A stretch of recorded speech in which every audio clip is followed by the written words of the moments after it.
Professor doctor Mohammad Yunus, মাননীয় প্রধান উপদেষ্টা। দর্শক, আওয়ামী লীগ আগামী নির্বাচনে অংশগ্রহণ করতে পারবে না, এটা ফয়সালা হয়ে গেছে 5 আগস্ট আওয়ামী লীগের পালানোর মধ্য দিয়ে। কিন্তু এই ফয়সালার আইনি ভিত্তি পেয়েছে জনগণের একটা আন্দোলনের ফলে। আওয়ামী লীগের কার্যক্রমে নিষেধাজ্ঞা এবং আওয়ামী লীগের নিবন্ধন বাতিল করা হয়েছে। নিবন্ধন তালিকা থেকে আওয়ামী লীগকে বাদ দিয়ে দেওয়া হয়েছে। আওয়ামী লীগ এখন কোনো নিবন্ধিত দল না। সো আওয়ামী লীগ আগামী নির্বাচনে অংশ নিতে পারবে না। কিন্তু তারপর আপনি দেখেছেন যে প্রধান উপদেষ্টা কখনো সরাসরি বলে নাই যে আওয়ামী লীগ নিষিদ্ধ আর আওয়ামী লীগ নির্বাচনে অংশগ্রহণ করতে পারবে না। বরং নিউ ইয়র্কে থাকা অবস্থায় তার একটা বক্তব্য নিয়ে ধোঁয়াশা সৃষ্টি হয়েছিল একটা সাক্ষাৎকারে।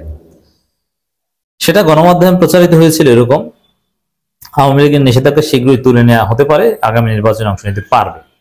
এরপরে প্রেস সচিব এবং আইন উপদেষ্টা এরা সবাই এটা অস্বীকার করেছেন। না, প্রধান উপদেষ্টা এভাবে বলেনি, ভুলভাবে উপস্থাপিত হয়েছে। আসল ঘটনা হচ্ছে ওইভাবেই বলেছিলেন, পরে জনরোষ দেখে ইউটার্ন নিয়েছেন। এটা হচ্ছে আসল কথা। এবং মির্জা ফখরুল ইসলাম আলমগীর আওয়ামী লীগ নিষিদ্ধ হওয়া সত্ত্বেও তারপরও নিউ ইয়র্কে বসেই বলেছিলেন। নিউ ইয়র্কে থাকা অবস্থায় ভারতের একটা মিডিয়ায় সাক্ষাৎকার প্রকাশিত হয়েছিল, যেখানে স্পষ্ট কথা যে আওয়ামী লীগকে নির্বাচনে অংশগ্রহণ করার সুযোগ দেওয়া উচিত। আপনারা দেখেছেন। তো এইখানে আওয়ামী লীগ নিষিদ্ধ হলেও কার্যক্রম নিষিদ্ধ মানেই নিষিদ্ধ, এবং নিবন্ধন তালিকায় নাম নাই, নির্বাচনে অংশগ্রহণ করার প্রশ্নই আসে না। এটা হলেও তারপরেও প্রফেসর ইউনূস কখনো বলেন নাই যে আওয়ামী লীগ নিষিদ্ধ বা আওয়ামী লীগ নির্বাচনে অংশগ্রহণ করতে পারবে না। এই বিষয়ে অ্যাটলিস্ট চুপ থেকেছেন। কেন? প্রফেসর ইউনূস আন্তর্জাতিকতাবাদে বিশ্বাস করেন। তিনি কসমোপলিটান, নিজেকে বিশ্ব নাগরিক মনে করেন।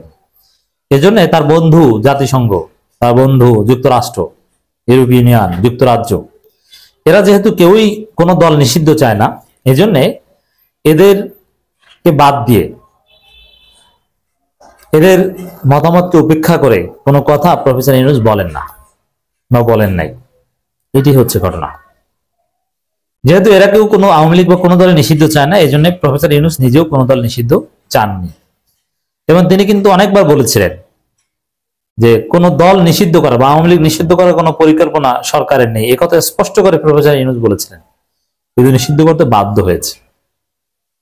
সেই ইউনূস এখন বলছেন অবশেষে নির্বাচনে অংশ নিতে পারবে না আওয়ামী লীগ প্রধান উপদেষ্টা। তাও বলেছেন কি বিদেশিদেরকে বলছেন। এটা হচ্ছে প্রফেসর ইউনূসের ঘুরে যাওয়া। প্রফেসর ইউনূস যে আসলে কোন লেভেলের খেলোয়াড়, গণভোট এবং জুলাই সনদ নিয়ে জাতির উদ্দেশ্যে দেওয়া ভাষণে আমরা বুঝতে পেরেছি। জামাতকে কিছু খুশি করেছেন, বিএনপিকে কিছু খুশি করেছেন, জামাতকে কিছু বাস দিয়েছেন, বিএনপিকে কিছু বাস দিয়েছেন, এনসিপিকে নিয়ে রহস্য রেখে দিয়েছেন, এবং পুরো পরিস্থিতি ইউনূস নিজে নিয়ন্ত্রণ রেখেছেন। এবং শেখ হাসিনার ফাঁসিও দিচ্ছেন, ফাঁসির রায়ও দিচ্ছেন। ইউনূস কিন্তু সব করছেন। এর মধ্য দিয়ে আবার তিনি ফেব্রুয়ারি নির্বাচনের বিষয়ে জোরালো কথা বলছেন। কিন্তু এমন পরিস্থিতি তৈরি হতে পারে, মানুষ হাতে পায়ে ধরবে, স্যার প্লিজ আপনি থাকেন, আপনি যাই না, বিএনপি জামাত সবাই মিলে, এনসিপি সবাই মিলে। ইউনূস কি জিনিস, ইউনূসের রূপ যে কতটা জটিল এবং কঠিন, এটা সাদা চোখে দেখা যায় না, বোঝা যায় না। অসাধারণ রাজনীতিবিদ, বিশ্ব খেলোয়াড়। আওয়ামী লীগের বিরুদ্ধে আগে থেকে কিন্তু কঠোর হননি, কিন্তু এখন শেষ মুহূর্তে এসে কঠোর। হাসিনার রায়ের আগে আগে স্পষ্ট করে বলছেন না, আওয়ামী লীগ নির্বাচনে অংশগ্রহণ করতে পারবে না। এবং প্রধান উপদেষ্টা চাইলে কিন্তু নির্দেশ দিলে আওয়ামী লীগের লোকজনকে ব্যাপকভাবে ধরপাকড় করতে পারতেন। কিন্তু এখন পর্যন্ত এমনকি 2023 সালের 28 অক্টোবরকে কেন্দ্র করে যে পরিমাণ বিএনপি জামাত ধরা হয়েছিল, ওই পরিমাণ আওয়ামী লীগ 5 আগস্টের পর থেকে সোফার ধরা হয়নি। তেমন কোনো অ্যাকশন পর্যন্ত নেয়নি। কিছু লোককে ধরা হয়েছে। আওয়ামী লীগের অধিকাংশ পদধারী নেতারা চাকরি করছে, বহাল তবিয়তে আছে। ছাত্রলীগের লোকজন বহাল তবিয়তে আছে, আমাদের চোখের সামনে আমরা দেখি। একজন সিভিয়ার অপরাধী বা জুলাইতে হামলাকারী সরাসরি, এদেরকে হয়তো বা জনগণ দেখলে ধরে। কিন্তু আমি চিনি উপজেলা আওয়ামী লীগ নেতা, ইউনিয়ন আওয়ামী লীগ নেতা, মাদ্রাসার শিক্ষক, কলেজের শিক্ষক, সব ঠিক আছে, কেউ কিছু বলে না।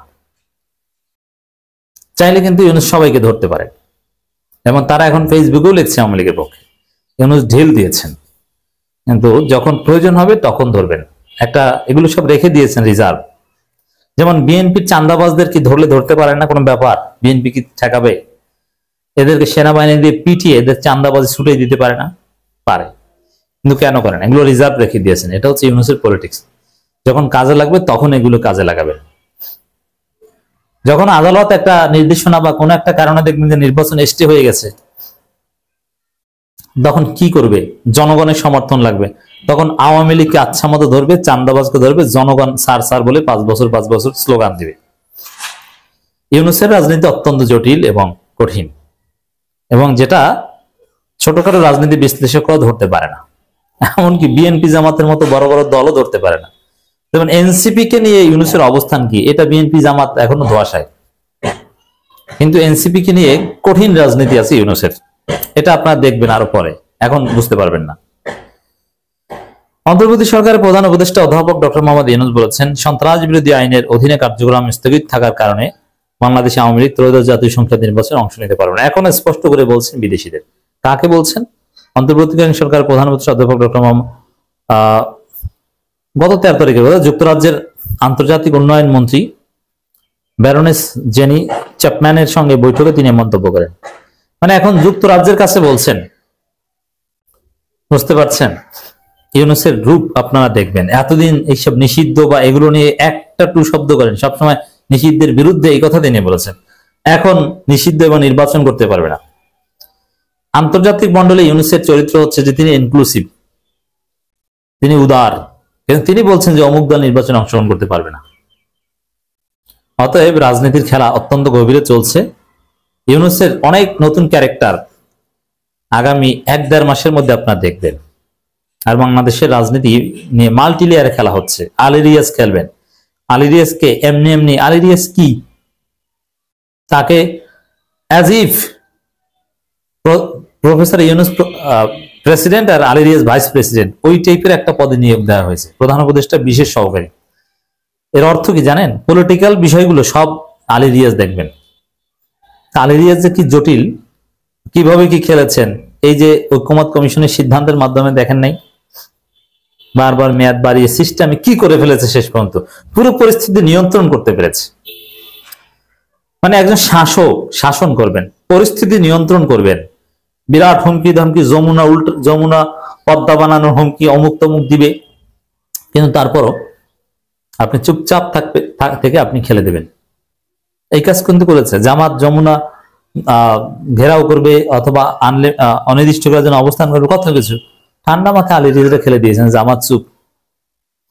অর্থাৎ দর্শক, ইউনূসের রূপ আলী রিয়াজকে সঙ্গে নিয়ে সামনে আরো অনেক কিছু দেখবেন, অনেক কিছু ঘটবে বাংলাদেশের রাজনীতিতে, যেটা আমি আপনি এখন সাদা চোখে দেখি না এবং এটা কল্পনাও করতে পারি না।